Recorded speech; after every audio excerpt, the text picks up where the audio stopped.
అలసిన వానికి ఓరడించు మాటలు. సహోదరుడు భక్తి సింగ్ గారి పరిచర్య నుండి సేకరించిన అనుదిన ధ్యానములు. జూన్ 9. తరువాత ఆయన అనగా యేసుక్రీస్తు యాకోబునకు కనబడెను.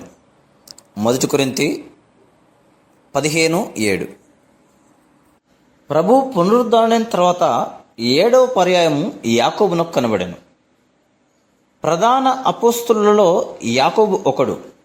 మరియు అపోస్తలుల కార్యములలో మనం చదివినట్లు ఏదైనాను అనుమానం వచ్చిన యెడల ఇతరులు అతనిని అడిగేవారు. పేతురు దూతచే చెరసాల నుండి విడుదల పొందిన తర్వాత మార్కు అను మారుపేరు గల యోహాను తల్లి అయిన మరియ ఇంటికి వచ్చి తలుపు తట్టుచుండెను. తలుపు తెరిచిన తర్వాత విశ్వాసులు అతనిని చూసి ఆశ్చర్యపడిరి.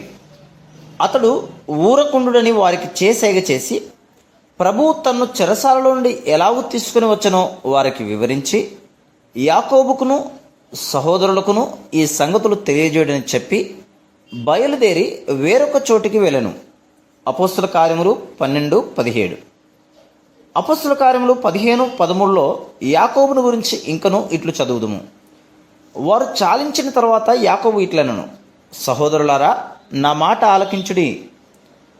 దేవుని వాక్యములో పేర్కొనబడిన పై 2 సందర్భములను బట్టి ఏ విషయములోనైనాను సలహా కావలసి వచ్చినప్పుడు, తుది నిర్ణయం చేయవలసి వచ్చినప్పుడు యాకోబును సంప్రదించేవారు.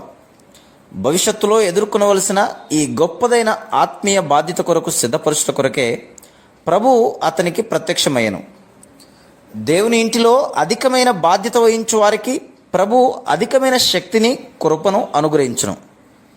చాలామంది విశ్వాసులు ఏదో కొంత పొందవలనని దేవుని ఇంటికి వెళదరు. వారు వర్తమానం గురించి, పాటల గురించి పట్టింపు కలిగిందురు. కానీ దేవుని ఇంటి నిర్మాణం కొరకు తాము ఏ విధంగా పాలిభాగం పొందవలనో కనుగొనరు. ఇతరులకు సేవ చేయట్లో, సహాయపడటంలో మనం ఎంత ఇష్టపడదుమో, సంఘము నిర్మించబడుటకు, సువార్త వ్యాపింపజేయట్లో, ఆయన మహిమార్థమై భారభరితమైన బరువులు మోయుటకు అంగీకరించదమో అంత అధికంగా మనం ఆయన పునరుద్ధాన శక్తిని అనుభవించదము. అందువలనే పౌలు ఇట్లు చెప్పుచున్నాడు, ఆయనను ఆయన పునరుద్ధాన బలమును ఎరుగు నిమిత్తమును సమస్తమును నష్టముగా ఎంచుకొనుచున్నాను. ఫిలిప్పీ 3:8-10 మరియు నన్ను బలపరచు అని అందే నేను సమస్తమును చేయగలను. ఫిలిప్పీ 4:13 అని కూడా చెప్పుచున్నాడు. Praise the lord.